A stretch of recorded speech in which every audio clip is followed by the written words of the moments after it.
Welcome to Sober Sunrise, a podcast bringing you AA speaker meetings with stories of experience, strength, and hope from around the world. We bring you several new speakers weekly, so be sure to subscribe. If you'd like to help us remain self-supporting, please visit our website at sober-sunrise.com. Whether you join us in the morning or at night, there's nothing better than a sober sunrise. We hope that you enjoy today's speaker.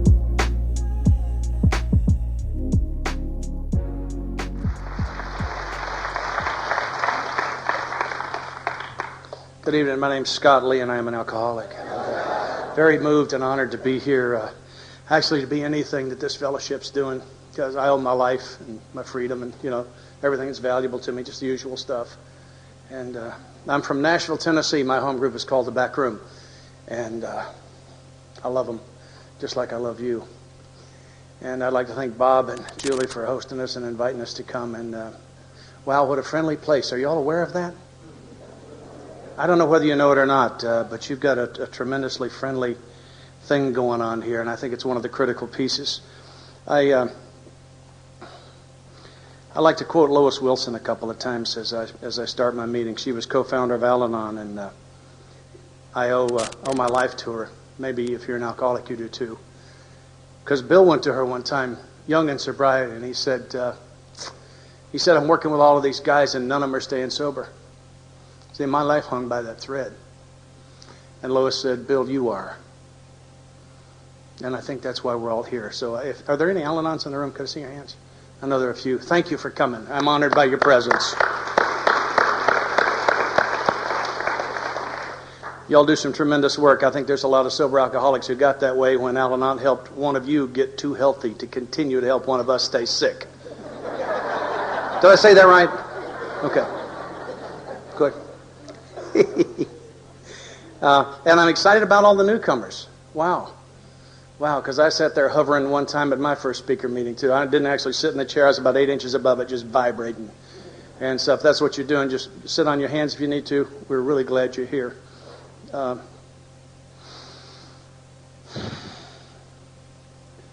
quote Lois again and see if I can get settled in. This is a big deal for me, and I'm just a puking drunk from down south. And I'm not a professional public speaker. But someone asked Lois Wilson what she did in that moment of silence before the Serenity Prayer, which is the way we open the meetings in our part of the country. And she said, I invite God to the meeting. That's powerful for me. I started doing that. And meetings get better everywhere. Okay. And what I'd like to do is I'd like to have another moment of silence here shortly. And not that I don't believe God isn't here all the time. I do believe that. But there's something for me when I invite him in. I guess is an acknowledgement of the truth. And so I don't completely believe what I'm about to say, but almost. My God's a gentleman. He doesn't go where he's not invited. He doesn't stay where he's not made welcome. And I don't completely believe that, but in large measure I do. I think it's part of why the 11 steps are important. I mean the step out of the book, not the one off the wall, where it talks about how to open and close my day. So in a few moments here, when I call for another moment of silence, what I'd like to do is to invite you to please invite the God of your understanding to join us here. Fill this room with love and bless you with an open heart that you might hear through it. And what I'm going to do is ask him to fill the room with love and bless me with an open heart that he might speak through it. Or, in the worst case, that I might speak through it. We talk about the language of the heart here, and for me, I'm learning to lay down the language of the gutter, pick up the language of the heart. It's part of my recovery, and it's incomplete, but I can report progress. If in case there's somebody here, if you don't have a God, or you got one you wouldn't want to meet in a dark alley, or you got something that's not working for you, let me invite our mind for this time that we're together. He does great work. He's been keeping me sober for a long time. He has a great sense of humor. If you don't think so, look around the room. Are we funny? I think we're hilarious. So borrow mine if you need to. You can address him as the God of Scott's limited understanding, because that's the truth. And just invite him to open your heart. And we'll do it for an scientific experiment, just to kind of see what happens. So let's have a few moments and invite the Master to join us. I'll meet you back here.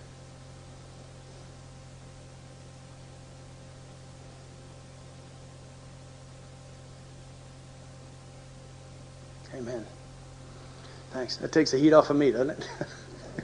If this is a bad talk, we know whose fault it was, okay? Yeah, anything to dodge responsibility, right? I deserve to be here. I didn't start drinking until I was 18. I have an excuse. Is I didn't know what it would do. I needed a drink way before then. And one of the reasons I didn't drink is I suspect my dad was one of us. And he told me when I was a small boy, maybe 10 or 11, he said, there's beer in the refrigerator. Get you one when you want it. And he said, one of these days you're going to want to get drunk for your first time. And when that day comes, come to me. Tell me what you want to drink. I will buy it. And we will sit in the living room and get drunk together for your first time. And that offer was good, and I knew it. So as you can see, it wasn't against the rules for me to drink. Therefore, I didn't have to drink. You understand that, don't you? Don't try that on the earth, people. They don't get it. Right? But I went away to college the summer I turned 18 and got out with the boys the first time, and we started drinking Sterling beer. Did they have that over here? Sterling beer? It's one of my definitions of willpower. It was awful. It was bad stuff. It was $1 a gallon. Hey, it really was. You get this mayonnaise jar from the chow hall. I was at a men's school. Get the mayonnaise jar, and they run it through the dishwasher. And down at Clara's Saloon, they'd fill that baby for $1 with Sterling beer. I'm going to tell you the rest of the story in 2 sentences. Are you ready? I'm going to tell you when that was. With tax, it was $1 too. Whoa, yeah, huh? Budweiser was $1.12. We drank the Sterling. That's the rest of the story. And somewhere between the first sip of the first beer and the bottom of, I think, maybe the second one, the magic happened for me. You're an alcoholic, you know what I'm talking about. The magic happened. I was suddenly taller. Did anybody get taller when they drank? Come on, where are you? All right, a little taller, yep. Cleaned up my complexion, too. I was better looking. Did you get better looking when you drank? Come on, where are you? Okay, better looking. Mm-hmm. Brilliant conversationalist, huh? Do you have a lot to say? Yes. Get 2 hands from Bob. Here's yours coming. You ready?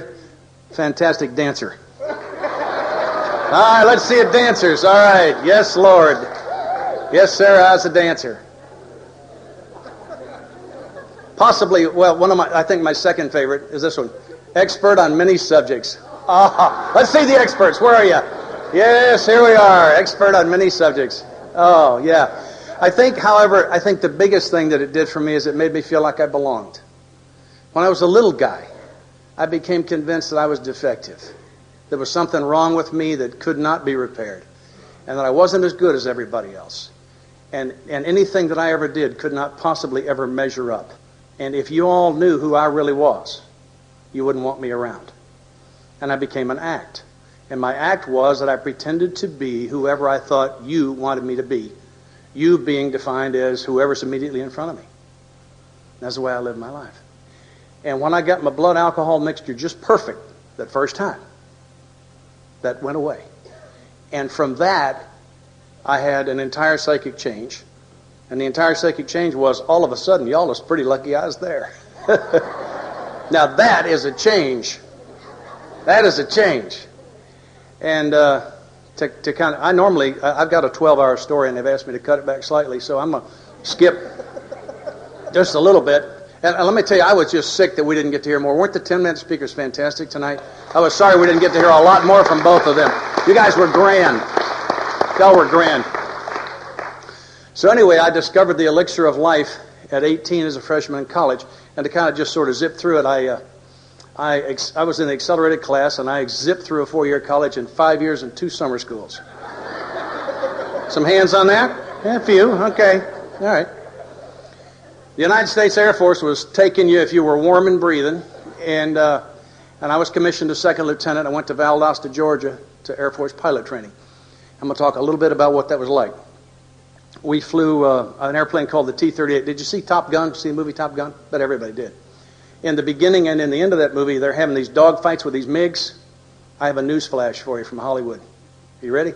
The Russian government didn't loan them any MiGs to make a movie. Okay, that black airplane was a T-38. I flew that airplane for about 6 months. And I'll tell you a little bit about what that was like. It's a high-performance aircraft, which means it will fly faster than the speed of sound. It has afterburning jet engines. It's stressed for 7.5 positive Gs and about 4.5 negative. I'll try to tell you what that means. You take the runway in this thing, and you lock the brakes, you lock the canopy, you run the power up to what they call military power. It's everything short of afterburner. You release the brakes, and you light the burners, and you get a little kick. You liked that kick, didn't you? That's how you got here.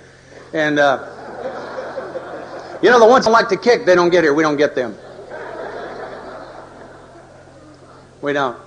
And anyway, about a mile later, you're doing about 165 or 70 miles an hour, and which is quick for a tricycle. It only has 3 wheels, you know. And you pick that nose up, and she flies right off, and you raise the gear. And at 1,000 feet, you raise the flaps, and you begin to push on the stick, because this airplane wants to climb like a homesick angel. And you're running in maximum afterburner. And at 1,000 feet, you accelerate to 600 knots, which is about 660 miles an hour, rough figure. Pull her up, and you level at 40,000 feet, 3.5 minutes from when you release the brakes, back on the other end of the runway. All right? This aircraft has a roll rate that's this way. If you'll just lay the stick against your leg, it has a roll rate in excess of 420 degrees per second. Yes, that's more than once around every second. And let me tell you a secret, your eyeballs won't keep up with that sober. All right? I tried it both ways. You ain't watching 420. You're just not going to see it. A loop, which is a 360-degree turn through the vertical plane, pulling positive G's.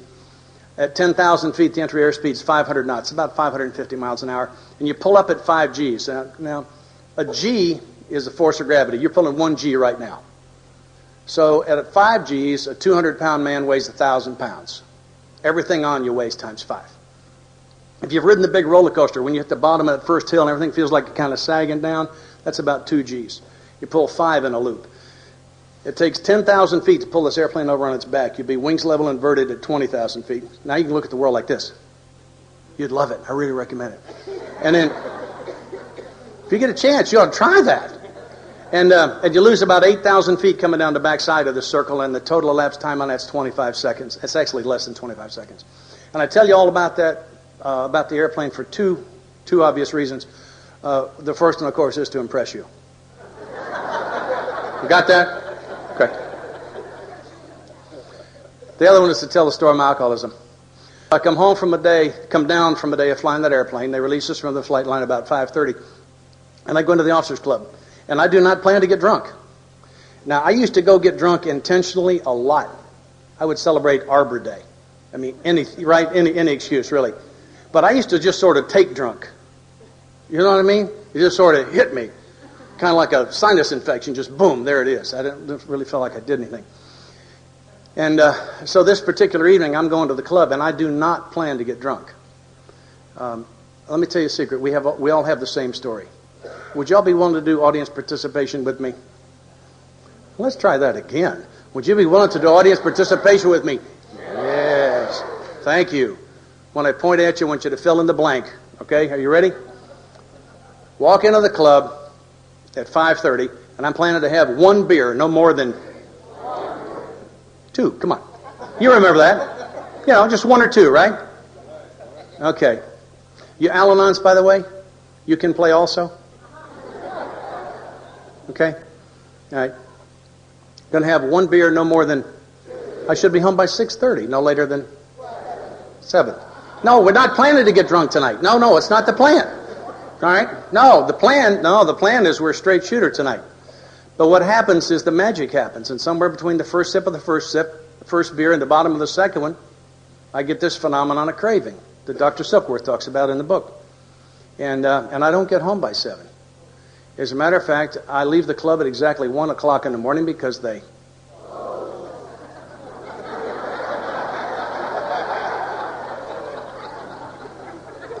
Can there be another reason?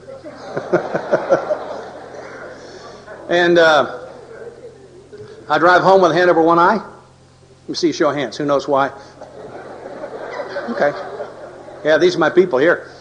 And then my favorite part of the drunk is I would get home and I would get a chance to listen to her. Boy, really love that. And then at the risk of being indelicate in such a really nice surrounding, what a great place for an AA meeting. Could I see a show of the hands of the pukers?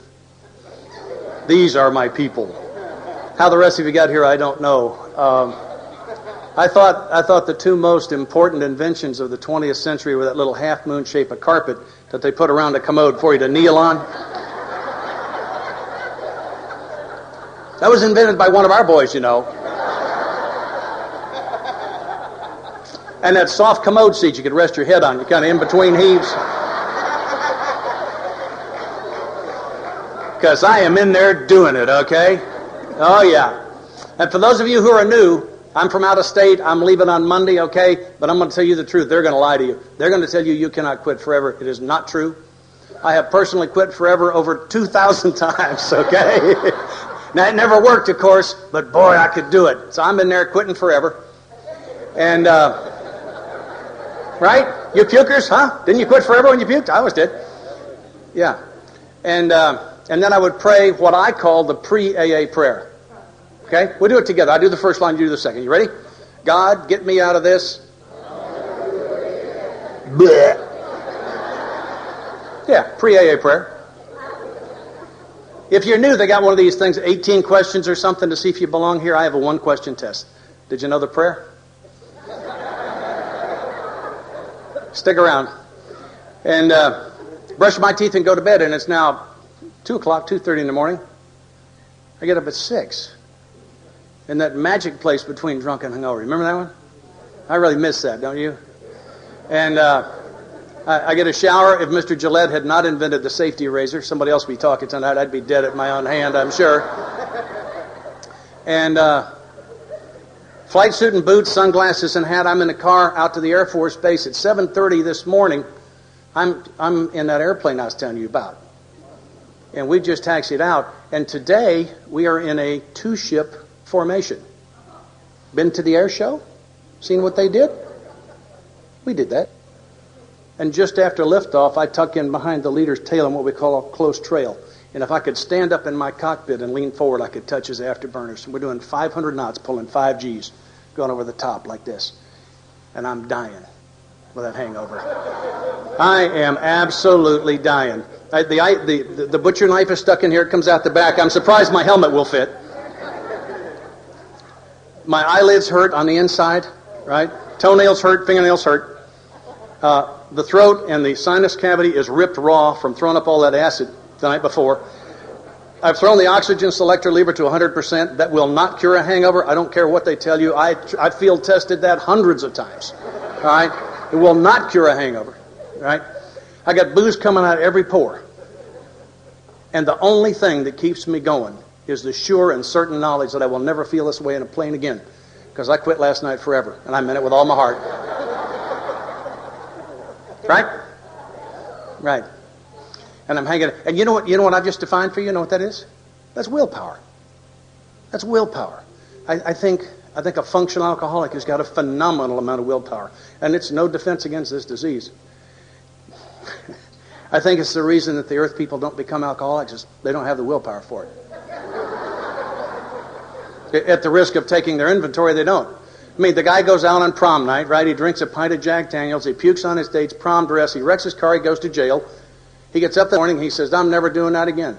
And he never does. Obvious lack of willpower. They couldn't hang with it like you could, right? That's fact. So I'm dying in this airplane, okay? Dying. And by 5:30, when they release us from the flight line, I am not well yet. But I'm a young man, and my body is resilient, and I'm better. I'm a lot better. I'm good enough to feel like maybe I could drop by the club and have maybe one beer, no more than. Should be home by 6:30, no later than. I leave the club at exactly 1 because I drive home with a hand over 1. I listen to God, get me out of this. Blech.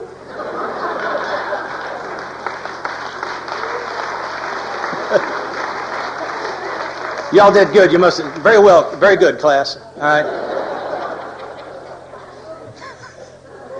Don't we have the same story though? Isn't it amazing? And my problem was, I'm tempted sometimes to introduce myself and say my name is Scott and I have a learning disability known as alcoholism. I was unable to look into the past all the way to yesterday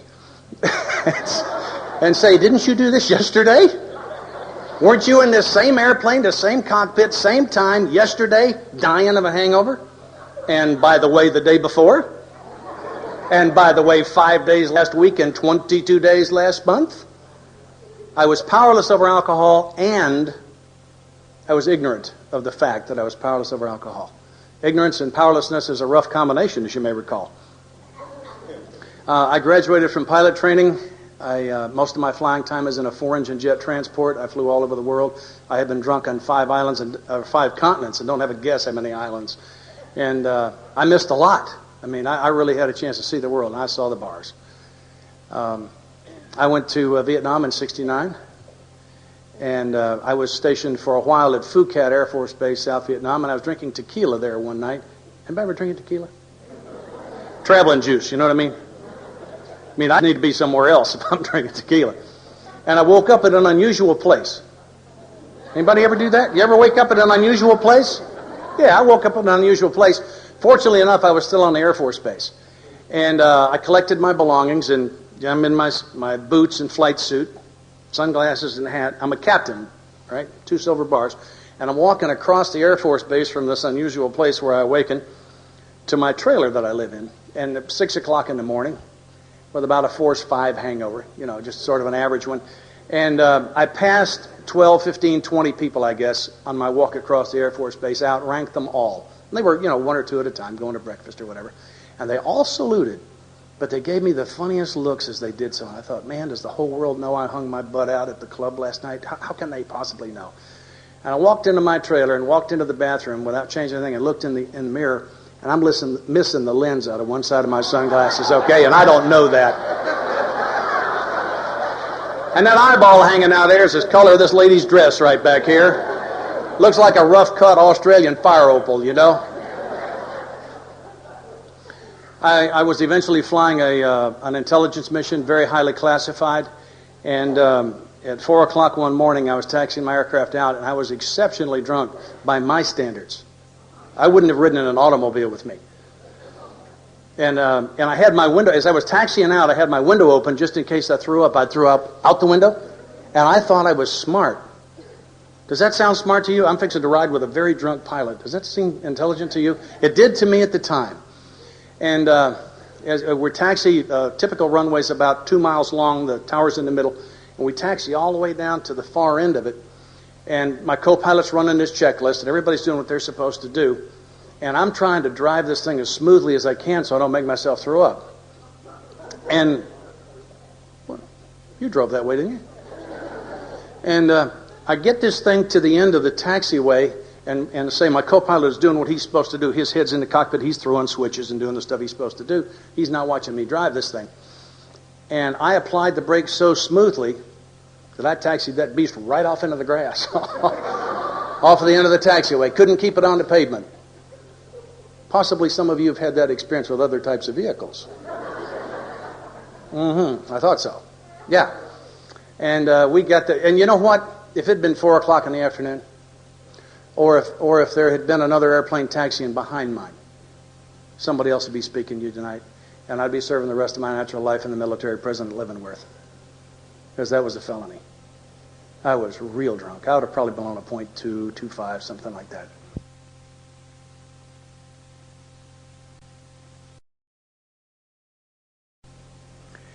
And it's only by the grace of God that I'm not in prison. And so I go to prisons. And does anybody here take meetings into jails and prisons regularly? Can I see your hands? God bless you and congratulations. For those of you who are not doing that, do yourself a favor and see one of these people and go try it once. Boy, I get a lift out of that. I love to do that. It is such a joy. But so there are other places I could have been than here tonight. I could have been serving the rest of my life in prison, where I richly deserve to be. I could have been dead by this disease, and I don't think I'd impress you. We all got big numbers on that, don't we? I've been to the insane asylum. I woke up in the rubber room, no doorknob, in my underwear, in hallucinations. I think they saved my life. My other option, to live happy, joyous, and free at peace in my own skin, by living what's in this book. I was 41 years old. It took me a long time to get there. People have asked me, how in the world do you fly an airplane drunk? I'd like to help you with that a little bit. It's a big sky. I mean, take a look next time you're out. There isn't much up there. The ground is the problem. You had all your wrecks on the ground, didn't you? Just keep it away from the ground. See, So many answers are simpler than you would have thought, aren't they? You guys are great. Anyway, I got an honorable discharge and got a job as a traveling salesman. For those of you who are new, if you're not serious about staying sober, before you order your next drink, I'd like to recommend that you interview and get yourself a job as a traveling salesman. It'd bring you back to AA faster than any other form of work that I know of. I became a manufacturer's rep, and in the summer of 1984, my business partner knew I was in trouble. And he had an intervention on me. And my choices were to go to treatment as fast as he could put me in, or we were going to get what he called a business divorce. And he was carrying me then, and I knew it. And on June the 28th of 84, which was my belly button birthday, and still is, by the way, that's it's the only thing I haven't had to change is the reason I make the point on that. I was signed into the Ridgeview School of Charm just outside of Atlanta, Georgia. And they told me later that I was one of the saddest looking people that ever came through the door. And one of the earlier speakers talked beautifully about it. Because when they told me that I couldn't drink Miller Lite or Beefeater martinis or use some of the alcohol substitutes that I was using in pretty good quantities by that time, I didn't think I was ever going to have any fun again. Never thought I was even going to smile, enjoy a ball game, have a good time of any kind. I think the book says stupid, boring, and glum. That's what I thought my life was going to be. I'm here to report that has not been the case, although it was for about the next 60 days. I mean, it took me a while to get kind of squared away in this thing. I'm living an astonishing life, absolutely astonishing life. People ask me how I'm doing, and I say I've been blessed beyond my capacity to receive. I think that's true. I think that's part of what y'all have taught me here, is that I got here like this, locked up. And what y'all have taught me to do is to open up to receive the blessings that have always been here. It hasn't been God's unwillingness or inability to give. It's been my inability to receive. That's been the problem. And one of the greatest things I've received, I am currently married to my now and forever wife, one of the most exciting and interesting women I've ever known. I'd like for you to say hi to Miss Linda. Would you stand? She just hates this. Would you stand up? Hi, Miss Linda. I'll pay for that later, but I wanted you all to meet her. She is such a gem. But anyway, so I signed into this treatment center, and I'm not happy about being there because I don't want to quit. In the first place, I wasn't an alcoholic. I'd never been arrested. I'd never been fired from a job. I had a good military career. I'm a college graduate. Owned my own business. Hadn't been in a fight since I was 12 years old. I didn't drink every day. I didn't get drunk every time I drank. I didn't drink in the morning. Never had a DUI. Never wrecked a car. It's hard to find alcoholism in there. At least it was for me. And but they got me here in this book on page 44 where it said, if when you honestly want to, you find you cannot quit entirely, or if when drinking you have little control over the amount you take, you are probably alcoholic. I am probably alcoholic because that's my story. And in another place it was read tonight, this thing about control and enjoy his drinking. It was one or the other, right? I could either control it or I could enjoy it, but I couldn't do both. I think those are the things that make me an alcoholic. Anyway, I was not happy to be there, and I didn't sleep well. As a matter of fact, I don't think I slept at all the first 3 nights. I'm just laying there in that bed. And what happened? What I'm about to describe to you happened the 4th night that I was in treatment. And I'm laying there in that bed, and lights out at 10:30 or 11, and you can't leave the room until like 6:30 the next morning. And I'm laying there, and I know I ain't going to sleep again. And let me tell you something. Some of you are aware of it, I'm sure, but if you don't sleep and you don't drink, at nighttime it stays dark a long time. Well, it does. It does down south anyway. And so I'm laying there, and this review of my life happened to me. I did not do what I'm about to describe to you. This happened to me. And it's not like a near-death experience. I've talked to a lot of people who have those where it's instantaneous. This one lasted several hours where a review of my life happened. And I had always given myself credit for my intentions, always in the past. And my favorite intention, well, I used to be an amateur magician. And I intended to get a clown suit and carry it in the car with me. And when I was on the road, instead of running the saloons, to get into the clown suit and go to the children's hospital, take my magic kit in, and do a magic show for the kids. And I intended to do that for over 20 years. Thought I was one great guy, because one of these days I was going to do that, and I was taking full credit for it. Our 3rd step talks about a decision. And I've learned the difference between the decision and the intention. An intention is followed by more intentions. The decision, now that is followed by action. That's the difference. And this night, as I'm laying in this bed and this review happens, the intentions evaporated and I could not see them anymore, and I was stuck with just the actions. It's not as pretty a story that way. And I got to the point where I began to think about the worst thing I've ever done. And maybe you don't have one. I've got a single thing that stands alone. And I'd always been able to stop that. 3 fast scotches, believe me, will knock that out. I'm laying in a treatment center, and I got no access to chemical assist, and I can't get the thoughts stopped.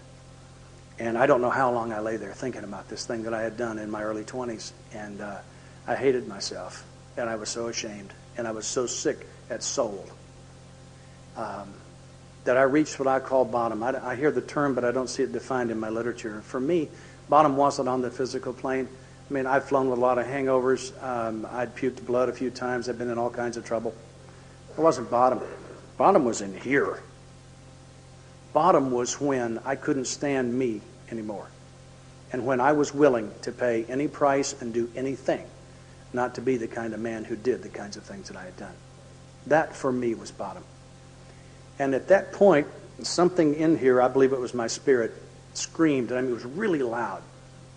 This didn't come out of my throat, didn't come out of my mouth, did not happen in my head. Something in here screamed very loudly to a God that I don't think I believed in, and screamed out, God, forgive me. And I received the forgiveness in that moment, and I'll describe it to you. If you've been in a dentist chair and they've taken x-rays, when they finish, there's this lead apron laying on you. It's when they lift that off of you. That's what it felt like. Something heavy left me from head to toe, all parts of my body. It just like it flew off of me. It's like it was on chains that was just snatched off of me. And I thought I might float up off of the bed. I felt so light. And I lay in the presence of this magnificent light. And with my eyes closed, I could see the whole room. And this golden white light was shining only on me and on my bed. And I knew in that instant that there was a God. That He loved me beyond my capacity to receive love. That God had the power to forgive me and that I was forgiven. And that all happened for me in a moment. I think I took the first 3 steps in that moment. And I used to say He forgave me then, and it occurred to me that I'm not happy saying that because I don't speak for God. And I'm not happy, I'm not comfortable around people that do. So I don't know if He forgave me in that moment or if He never judged me and I was just able to receive the forgiveness then. And I'm very comfortable not knowing. That's one of the things that my sobriety has brought me, is I'm comfortable not knowing. It's okay with me. I don't need to know anymore. And I lay there in His presence for a while. To the best, I don't know of any other exchange that happened, but I don't know that you can lay in the Master's presence and not have something happen. And I don't know how much longer I lay there in His presence, whether it was a few seconds or an hour or 2. I really do not know. And after that, I slept a little for the first time. And I awakened the next morning wanting to be one of His guys. And that was my first cornerstone. And I believe it was given to me because I was a last gasper. If I didn't get it that time, I wasn't going to get another chance. And I think that's why that was given to me. And I'd like to tell you that I believe with all of my heart that event alone would not have kept me sober to today. I don't believe it. I don't believe it at all. Bill talks about his own at the bottom of page 12 in the book. But soon the sense of his presence had been blotted out by worldly clamors, mostly those within myself. It was necessary for me to go further. So I awakened the next morning wanting recovery for the first time. And I started doing what they told me, pretty much. And a few weeks later, I walked into my counselor's office at 11 o'clock one morning. He was a member of Al-Anon. I'd like to honor you again. And I went in there, and he was working on my aftercare plan, and I knew that. And what I went in there to do was to assist him with his work. Old-timers think that's funny. I think so, too. And so I explained to him that I was not going to go to a halfway house, that I wasn't going to take antabuse, and that they had a 28-day program, and I wasn't staying a minute longer to try to help him. I just lay out the parameters so the man could do his work, trying to be helpful. And he said, "You've left out something you aren't going to do." And I said, "What?" And he said, "Well, you're going to make it." I'm not a violent man by nature. I make exceptions. Made a verbal one. And in some pretty rough language, asked him, generally, "Why'd you say that to me?" It's not exactly the way I said it. And he asked me this fabulous question. He said, if you already know how to run a program to keep yourself sober, how is it you happen to be a patient here? And I said, huh. And nothing came out that had never happened to me before. I got an answer, don't you? I don't think it's happened to me since. I do have an answer, right? Couldn't answer the man's question. Don't know how much longer I sat in his office. I know I left there and went to lunch, and I ate lunch, but I couldn't quit thinking about his question. And after that, my body went where it was supposed to be, to group and coping skills and the movie and physics, whatever all they had on. My body was there. My mind is back in that man's office trying to answer the unanswerable question. It was dusk, about 9 o'clock at night. And the answer hit the same place the bottom did, right here. It did not show up in my head. It showed up in here. And I could show you where I was at that treatment center. I show you right where I was standing. And it was like that, hit. I may have taken a step backwards. And the answer was, and is, I do not know how to run a program to keep myself sober. And if I am going to be one of the very few that make it, I'm going to have to do it all. This is not smorgasbord for me. I do not get to take what I want and leave the rest. I have too much wagered here. I talked about it before. I have bet my freedom. I have bet my sanity. I have bet my very life. I have bet everything in my life that's important to me on this. I don't get to take what I want and leave the rest. I need it all. And at that point, I surrendered to what I lovingly call Step 1, Section B. Okay? My life's unmanageable. That means I'm not going to be in charge anymore. That was not easy for me. I zipped through that 28-day treatment center in 6 weeks flat. And I went back to Nashville, where the only guy I knew in the entire city that was in recovery owned one of the businesses that I called on. And I didn't want him to know. You understand, right? Newcomer thinking, just real solid. And I set out to follow this aftercare plan to go to 90 meetings in 90 days. I think I went to 87 because, you see, I thought if you missed, you just missed. I didn't know you could go to 2 meetings in a day. Newcomer thinking. And I finished what I call a psychobabble 4-step guide. Do you still hate your mother? Do you look in the toilet before you flush? Kind of, fill in the blanks, 4-step guide. And I'd like to report that I did get some relief from that. It got me to the 5th step. I'd like to recommend the actual 4-step, the real one, the one and only, sure enough, real life, change your life 4-step. First time I ever looked at the steps, they looked at me like they'd been written by a hanging judge that was having a very bad day. Didn't they? Didn't they look that way to you? Huh? They looked like they were designed to punish me. I was wrong about that. I was wrong about a lot of things. Now that makes sense. Because if everything I know for sure is right, how did I get to AA? So some of what I know for sure must be wrong. And when I looked at those things, I thought I was going to be punished. And that wasn't the case at all. The steps enabled me to lay down my burden. But anyway, I finished that psychobabble thing. And the actual 4-step, by the way, if you'll take a look through this chapter, I'll tell you how to find it. You read it one sentence at a time. And when you finish that sentence, stop and ask yourself a question. Can I do what they just described? Can I observe it? Is it something for me to write, or is it a prayer? Ask those questions after each sentence in the 4-step reading in here, and I think you'll discover about 26 directions. And then you'll discover the 4 steps, a series of lists, observations, and prayers. And for me, it was the observations and prayers that changed my life, that I have seen change the lives of so many people. That's what the 4-step was about. If you don't know what I was talking about, please find someone that just nodded like this, or get through this book a sentence at a time and ask yourself those questions. But anyway, I finished the thing. I called back down to the treatment center. There was a counselor down there named Bernie. He hadn't been my counselor. But after I'd had my big spiritual experience, I realized that I was actually going to have to do these steps. And I had some pretty bad stuff in my 5th step. And I selected Bernie, and he agreed to it. The reason I asked him if he'd hear my 5th step is because you could look at him until he was stoned. Right? You know that look, the real relaxed face. You know what it looks like when somebody's stoned. And I thought, this junkie 3 days later won't even know if I came down and did it, much less what I said. So he'd be a perfect choice. So I called him. He said, sure. I drove from Nashville to Atlanta about 4 hours, took my 5th step with Bernie. As an aside, by the way, Bernie was not stoned. He was sober over 20 years. That was serenity. I didn't know what it looked like. I hadn't seen it before. Newcomer thinking,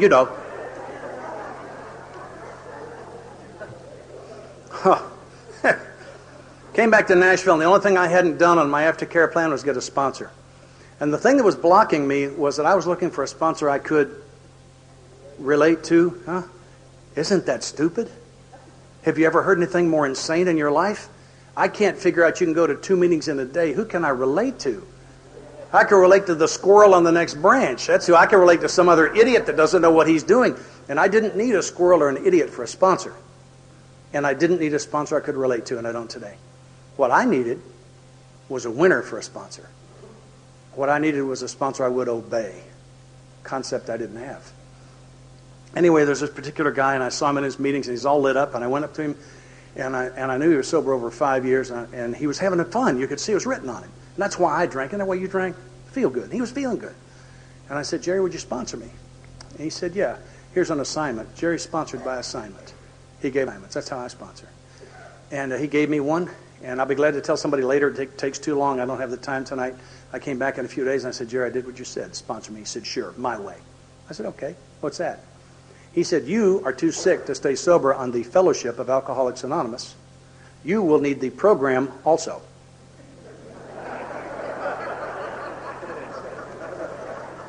I had my $15,000 big book, right?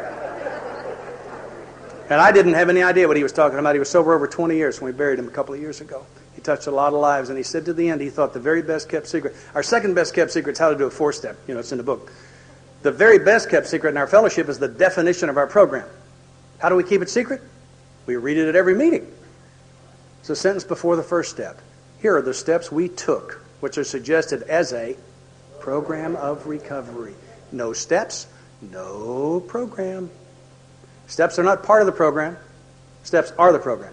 Not talking about the steps on the wall. I'm told if you take the steps off the wall, you get off the wall program. Talking about the expanded version. Okay, that's the Cliff Notes, right? That's the half measure section. I needed the full shot out of here. And I needed a coach who'd already done them. So anyway, he told me I was going to have to do the 12 steps. And I said, Jerry, I don't want to do the 12 steps. And he said, oh, that's okay. I said, good. He said, as long as you do them. I said, I don't think we're communicating, man. He said, sure we are. That's the definition of willingness. Willingness is when I do what I'm told, whether I feel like it or not. It's not about what I feel like. If doing what I felt like doing would have got me sober, I'd have been sober. He and I would have never met. So one of the things I know for sure is I'm going to do some things I don't want to do. That's part of getting into recovery. So I asked him why. Because, you know, when I ask why, I'm not looking for an answer, I'm looking for a fight. Tell me why, I'll show you where you're confused, right? You don't have all the pieces. There's something wrong with what you're doing here. I am not looking for an answer when I ask why. And Jerry did not answer why questions for the minute he sponsored, and I don't either. Because the why questions all have the same answer. You know what the answer is? You don't need to know. Step 1, Section B says you ain't in management. Why is a management question? You don't need to know. That's important stuff. I always thought it was not knowing that made me crazy. You know, it wasn't. It was needing to know that made me crazy. Once I stopped needing to know, I can be at peace and not know. That's a pretty neat place. So I said, why do I have to work the 12 steps? That why question he did answer. And he said, think of yourself as a garbage can. Easy enough. What we're going to do with these 12 steps is we're going to dump you out. We're going to scrub the can. We're going to stand it back upright. We're going to fish through your life, and most of it's garbage. We're going to throw it away. But some of it is good. Some of it is very good. That portion we will keep. He gave 2 examples. He said, do you love your children? I said, with all my heart. He said, great, we'll keep that. He got smart with me. He said, when you go to work, you do a good job, don't you? I said, yeah. He said, well, we'll keep some of that. When we get finished with these steps, you're going to be a great big clean can with only about that much really good stuff in the bottom. Because you see, our program's kind of like going to the dentist. We got to drill before we can fill. We've got to dig this poison out of you. Because if we just fill with the good stuff on top, the poison's still in there, it gets sicker, it'll blow out. So you've got to do that. But the good news is we got Novocaine. We call it home group. We call it sponsorship. Okay? And wusses like us have done it. You can. He said the reason you have to do that is because, see, alcohol wasn't your problem. I had my first drink in the summer of 61. I had my most recent one on the 27th of June of 84. Neither one of those two, nor any drink in between, was alcohol ever my problem. Not one stinking time. Alcohol was my answer, right? It worked for me. So it makes me an alcoholic. So when they told me I had to quit drinking, I wasn't laying down a problem. I was laying down an answer. I needed a new answer. And the answer was I needed to be changed. And I don't have the power to change me. but I have the power to change what I do this day, and that's enough. Particularly if I'm doing it by being coached by a sponsor who knows what he's doing because he's already done the work in this book. In 16 years and a few months, I have not seen a single person in and out of the program. I haven't seen a single one. I bet there's not one in here. In and out of the fellowship, yeah, I see that every day. I have not seen one individual actually do the work in this book while being coached by a sponsor who's already done the work in this book, and then stay active in our fellowship and drink. Have you? I ain't seen it. I stand by the first line in chapter 5. Rarely have we seen a person fail who has thoroughly followed our path. That's the deal. That's what I've seen. So he said, you got to be that big clean can with about this much good stuff in the bottom for a reason. He said, something heavy is just going to slam into your heart one of these days. An example he gave, he said, your father's going to die. When that day comes, if you haven't done this work, and you don't have that big clean can with a little bit of good stuff in the bottom, that empty space in that clean can to store that pain in, while we love you back into spiritual health, you will escape, which is what you're addicted to. Alcohol's not your problem, but your answer. Your problem is sobriety. You don't know how to do it. And if you don't have a place to store that pain while we love you back, you'll escape. And the only escapes you know are killing you, and they're devastating everybody around you. And that's why you have to do that. And I believe Jerry saved my life. I want to tell you that this daughter's doing just fine.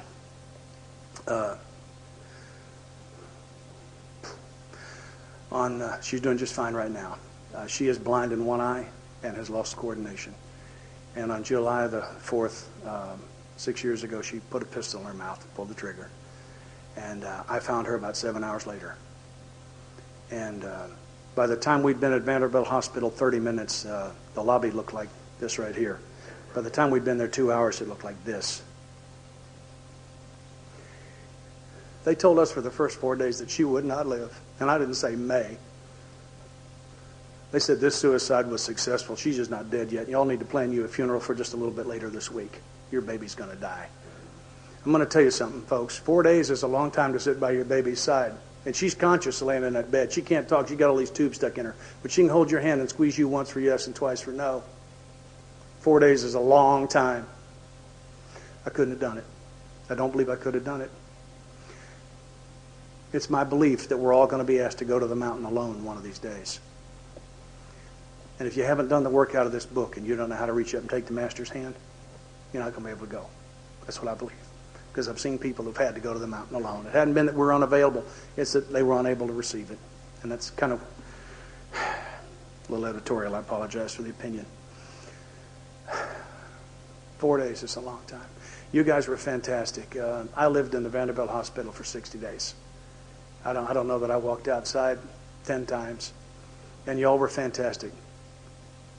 You put a 24-hour-a-day watch on me for about 60 days, I guess. And I don't think it occurred to anybody that they'd stop me from drinking. I don't think you could stop me, do you? That wasn't it. They had a 24-hour watch on me so that if I needed to cry, one of my people would be there to hold me.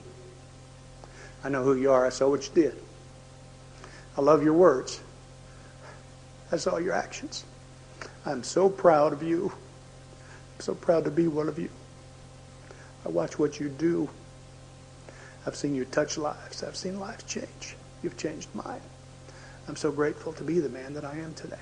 You gave that to me as a free and clear gift. I owe a debt I can't repay. That's why I'm here. I owe a debt I can't repay. And it seems like every time I try to go and give some back, I get a little bit further in debt. I'm just here to try to make a payment. That's all. My daughter lived. She's doing just fine. I thank everybody for their prayers and everything y'all have done for me. And I'm going to tell you how well she's doing. This will scare you if you got a daughter this age. She's dating a guy I approve of, and she knows it. When you talk about an entire psychic change, I'm going to tell you right now, that's some serious business. When I got to that first clubhouse, is when I started going to clubhouse meetings before I got out into some other things that worked a little bit better for me. But they had these slogans on the wall. They had one up there that said, "Easy does it." I understood that. I wasn't doing it, of course. I was a newcomer. But I understood it. And they had one that said, "Let go and let God." I had the faintest notion what that meant. And they had one that said 1 day at a time, and I knew for sure that meant don't drink today, and if you're new, that's what it means. But to me today, it also means that I've used the first 10 steps to clean up my past, so there ain't nothing gaining on me. With steps 11 and 12, I'm developing this relationship with the God to the point where I'm excited that my future's in His hands instead of mine. The past is clean, future's in the hands of a loving God. Those two facts combined to free me to live 1 day at a time in this day. That's why I had to do the steps.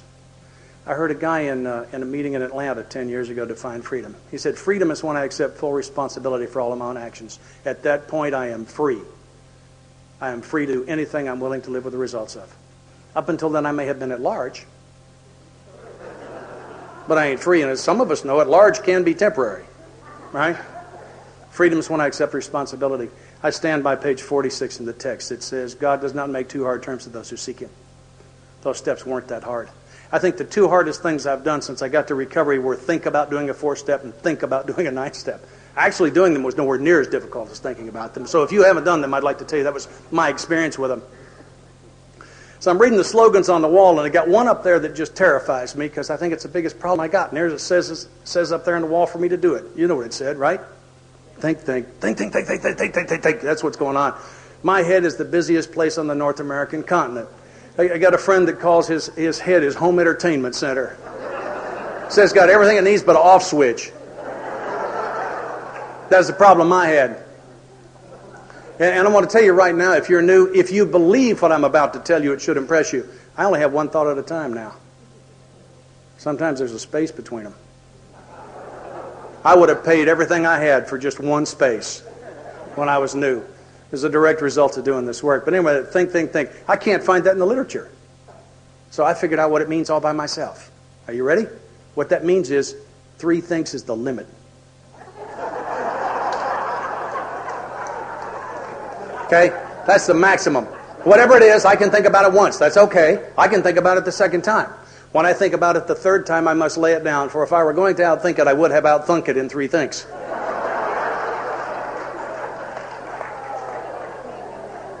You know that's right. If I go to the 4th think, I got a problem with step 1, section B. I'm trying to manage it. Okay? That's how that works for me.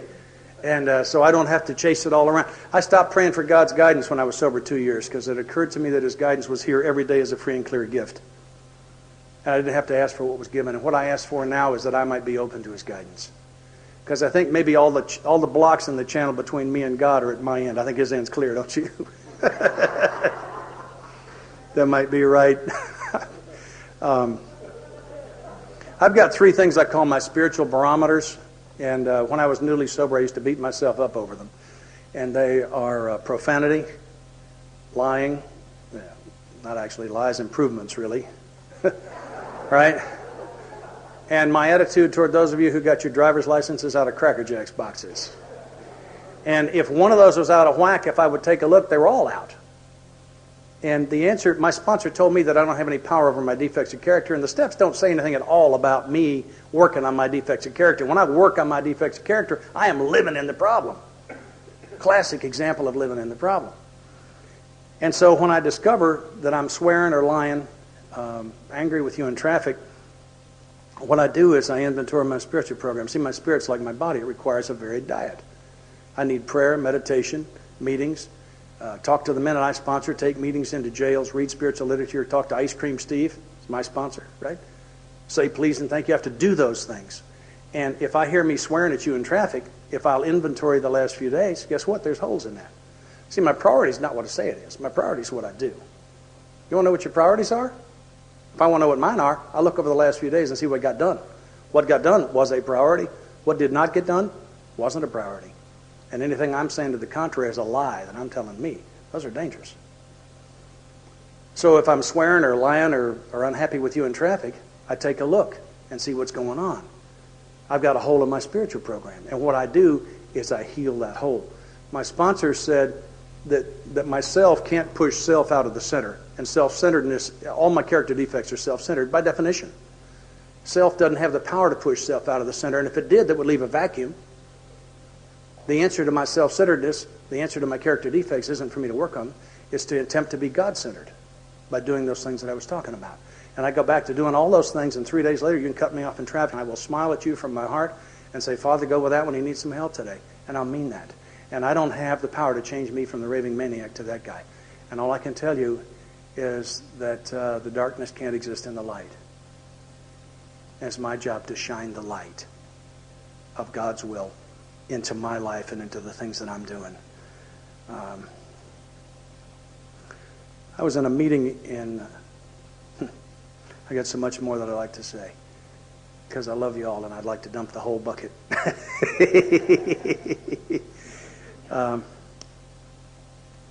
On my last flight in a high-performance aircraft, I cheated a little bit. That was back before Adar would tell them what my altitude was, and I broke all the rules and went almost to 10 miles above the earth. I wasn't supposed to be above 45,000 feet. I went to 52 and small change. And I saw the curvature of the earth. It's a magnificent time. This thing's a ball, I saw it. Just huge bend in the horizon. It's magnificent. And I'm planning to see that again while I'm here. I serve a big God. I'm learning to dream big. I hope you're dreaming big. I hope you're dreaming big. I asked God for an open heart here, and I got one. I hope you did. If you did and you borrowed my God or it was your first try with him and it worked for you, maybe you thank him instead of me tonight when you go to bed, and maybe do some more business with him. I'd sure recommend that. Could I see the hands, by the way, of the people who are sober over a year who would be not willing but eager to sponsor a newcomer? Where are you? We mean that. Thank you. We mean that. I wish I'd known when I was new that they needed to sponsor me. I thought I was a dead weight somebody's going to have to drag. It's not the deal. That is not the deal if you're new. That's not it. We need you. We need you bad.